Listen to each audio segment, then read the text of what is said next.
Hello students, आज हम rotating type mechanical system के जो न्यूमेरिकल है वो सॉल्व करेंगे। उसका एक एग्जांपल सॉल्व करवा देता हूँ ताकि बाकी क्वेश्चंस आप इजीली सॉल्व कर सको।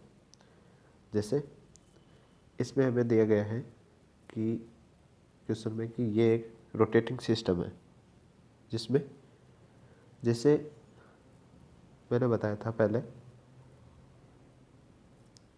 कि जो एम है वहाँ पे रोटेटिंग में क्या हो जाएगा जे, एंड जो फोर्स है उसकी जगह क्या होगा टॉर्क, जो डिस्प्लेसमेंट है अक्स उसकी जगह थीटा, एंड बाकी as it is same to same ही रहेगा। जैसे स्प्रिंग है तो स्प्रिंग कांस्टेंट नॉन रोटेटिंग के लिए स्प्रिंग कांस्टेंट रहता है एंड इसमें रोटेटिंग स्प्रिंग कांस्टेंट हो जाता है। सिमिलर डैम्पर, ठीक है, रोटेटिंग डैम्पर कांस्टेंट, ये याद रखना एम जे में कन्वर्ट हो जाता है। डिस्प्लेसमेंट एंगुलर डिस्प्लेसमेंट में एंड फोर्स है वो टॉर्क में। सिमिलर यहाँ पे है, यहाँ पे हमने इसमें एक टॉर्क लगाया, देन ये थीटा, ये एंगुलर डिस्प्लेसमेंट रोटेट हुआ। यहाँ पे हमारे पास जे है, ये जे क्या करेगा अपोजिट डायरेक्शन में एक टॉर्क डेवलप करेगा, मान लेते हैं टी जे वन है। सिमिलर स्प्रिंग है, स्प्रिंग राउंड शेप में है, देन ये रोटेट करेगी देन इनके दोनों जो theta one and theta two है, यहाँ पे थीटा वन डिस्प्लेसमेंट हो रहा है थीटा टू, इसकी वजह से इसमें नंबर्स ऑफ इंक्रीज होंगे एंड इसमें स्ट्रेस ज़्यादा आएगा, जिसकी वजह से ये भी एक अपोजिट डायरेक्शन में इस थीटा जो ज़्यादा थीटा है, जैसे मान लो थीटा टू हाई है देन थीटा टू के अपोजिट डायरेक्शन में, एंड थीटा वन हाई है तो थीटा वन के अपोजिट डायरेक्शन में टॉर्क डेवलप करेगी। सिमिलर हमारे पास जे टू एंड बी के लिए। नॉन रोटेटिंग एंड रोटेशनल में बस इतना से टर्म्स के डिफरेंस है, वो ध्यान में रखना, और बाकी सेम है। जैसे हम नॉन रोटेटिंग के लिए एक्स वन एक्स टू को नोड में लेते थे, सिमिलर यहाँ पे थीटा वन थीटा टू को नोड लेंगे। Theta one and theta two के मिडल में क्या लगा हुआ है के, यहाँ पे देखो ये जे है, ये ओनली थीटा वन रोटेट हो रहा है, थीटा टू इसके लिए रोटेटिंग पार्ट में नहीं है, ठीक है। ये टर्म्स ध्यान में रखना कि जैसे मान लो जे है तो जे के साथ में क्या क्या आएगा, J theta d theta square by d t square. जैसे एम के साथ में आता है M d square x by d t square. इसमें एम है उसमें कभी भी टू डिस्प्लेसमेंट नहीं होंगे, जैसे हमारे पास होते हैं,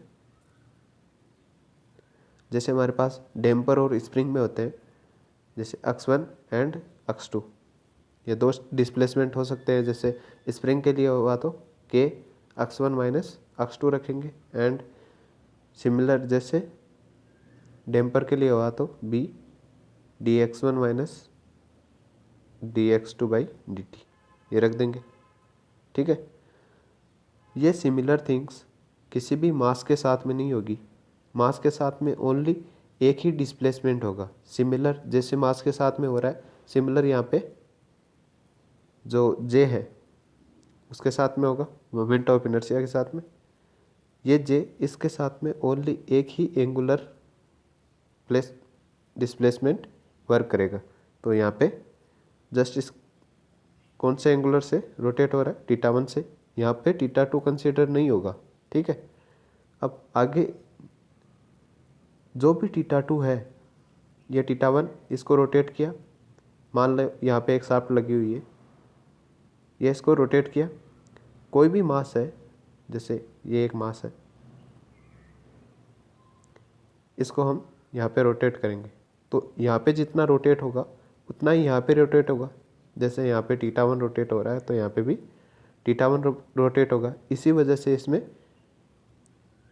theta one minus theta two वाली कंडीशन नहीं आती, क्योंकि ये सेकंड पार्ट है वो फर्स्ट पार्ट के अकॉर्डिंग ही मूव करता है। ये चेंज नहीं होता। जैसे डैम्पर चेंज हो जाता है, डैम्पर का सेकंड है वो स्टेशनरी नहीं रहता, वो आगे की तरफ मूव हो जाता है। और सिमिलर स्प्रिंग जिसको हम प्रेस करते हैं तो आगे की जो साइड है वो आगे की तरफ जा सकती है, बट मास के रिलेटिव में ये नहीं होगी और मोमेंट ऑफ इनर्शिया रोटेशनल में ये नहीं होगा। तो जे के परस्पेक्टिव में ओनली θ1 आएगा, तो θ1 के साथ में J1 रख दिया एंड टॉर्क T आ गया।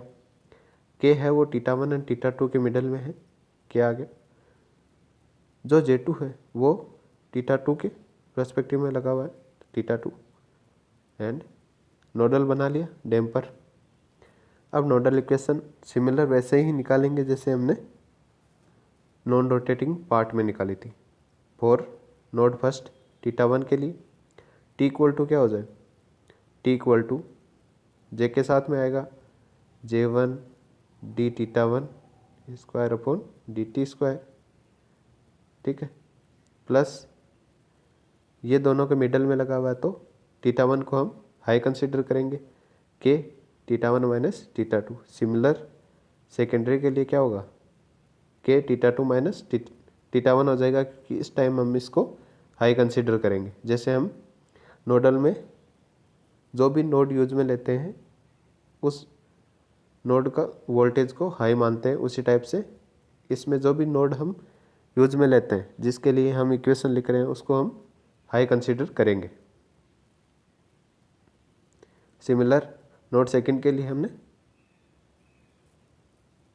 इक्वेशन रख दी। यहाँ पे हमारे पास 3 एलिमेंट एडेड है, ओनली सेपरेट B2 θ2 के साथ में 2 कनेक्टेड है, B and J2। Then J2 d square θ2 by dt square plus B θ2 by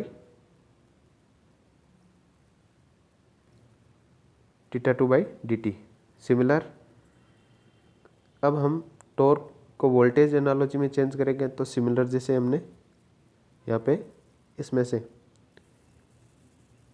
torque को हम ET रख देंगे, θ को Q रख देंगे, J को C रख देंगे, B को R रख देंगे, K को 1/C।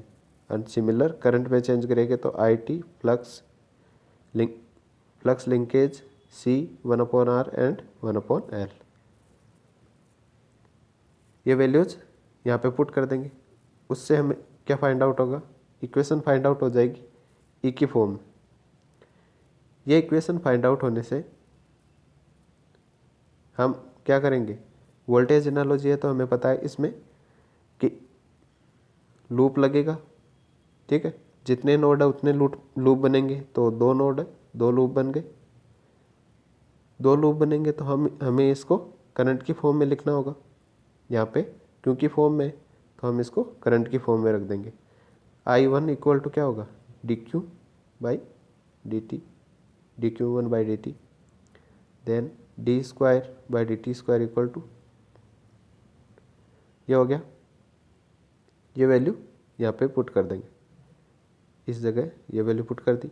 Similar I1 equal to dq1 by dt1, तो q1 इक्वल टू क्या होगा, इस dt को इधर भेजो, q1 equal to I1 dt and both side यहाँ पे dq बच जाएगा, तो इसका इंटीग्रेशन करेंगे हम तो q1 आ जाएगा। सिमिलर इधर भी इंटीग्रेशन होगा, both side integration, then I1 dt। Similar I1 dt and q2 के लिए सिमिलर I2 dt होगा, तो हम इसको integration I1 minus I2 dt कर दें। ये इक्वेशन आ गई हमारे पास। ये इक्वेशन रहने के बाद में हम सेकंड नोड के लिए सिमिलर इक्वेशन निकालेंगे एंड दोनों इक्वेशन से हम वोल्टेज एनालॉजी वाला सर्किट बना लेंगे। ये सर्किट कैसे आएगा, स्टार्टिंग में यहाँ पे देखो लूप फर्स्ट हम लगा रहे हैं, तो यहाँ पे एक वोल्टेज सोर्स है, फर्स्ट लूप में देखो voltage source, then voltage source रख दिया, एक I1 के साथ में ओनली L है, देन ये ओनली I1 करंट फ्लो होगी, देन इसको ओनली I1 करंट फ्लो करवाएंगे। इसको लूप में बाहर की साइड रख दिया I1 करंट, जहाँ पे ओनली I1 करंट फ्लो हो रही है। Second I1 minus I2, it's mean ये I1 एंड I2 के मिडल में लगेगा, जहाँ पे हम I1 को हाई कंसिडर कर रहे हैं क्योंकि हम नोड फर्स्ट के मेस फर्स्ट के लिए वर्क कर रहे हैं इस टाइम, एंड I2 को लेस कंसिडर करेंगे तो ये माइनस आ जाएगी। देन इसको हम यहाँ पे मिडल में पेस्ट कर दिया। यहाँ पे हो गया C, इस तरफ I1 और इधर से आएगी I2, then I1 minus I2 dt। Similar node second के लिए करेंगे। यहाँ पे क्या है, रेजिस्टेंस एंड इंडक्टर दोनों I2 के साथ कनेक्टेड है, तो ये दोनों आगे ओनली I2 के साथ कनेक्टेड, एंड C है वो I1 एंड I2 के साथ कनेक्टेड है, तो इसको हम मिडल में रख दें। सिमिलर हम वोल्टेज एनालॉजी बना चुके हैं, तो करंट एनालॉजी बनाएंगे। सिमिलर T की जगह करंट रख देंगे, थीटा की जगह जो फ्लक्स है या फ्लक्स लिंकेज रखेंगे, ठीक है, साइन। इन दोनों में मैंने आपको डिफरेंस बता दिया था। साइन तब बन जाता है जब किसी भी कुंडली में एक से ज़्यादा नंबर्स हो, जैसे N5, उसको हम साइन से रिप्रेजेंट करते हैं। टोटल कितना फ्लक्स लिंकेज हो रहा है, θ2 को φ2 से एंड J1 J2 ये हम चेंज कर देंगे। इसको हम डायरेक्ट इससे भी बना सकते हैं जो हमारा नोडल है, क्योंकि करंट एनालॉजी में नोडल सर्किट ही बनेगा। देन हम डायरेक्ट ऐसे रख सकते हैं, B की जगह हमें पता है कि C को रखना है, एंड टॉर्क की जगह करंट सोर्स रखना है, ठीक है। ये वैल्यू हमें यहाँ से रख सकते हैं। और सिमिलर वैसे फाइंड आउट करना चाहिए तो इक्वेशन निकाल के डायरेक्ट भी कर सकते हैं और इक्वेशन निकाल के भी कर सकते हैं, ठीक है। तो हमारे न्यूमेरिकल्स रोटेटिंग के कंप्लीट हो चुके। थैंक्स।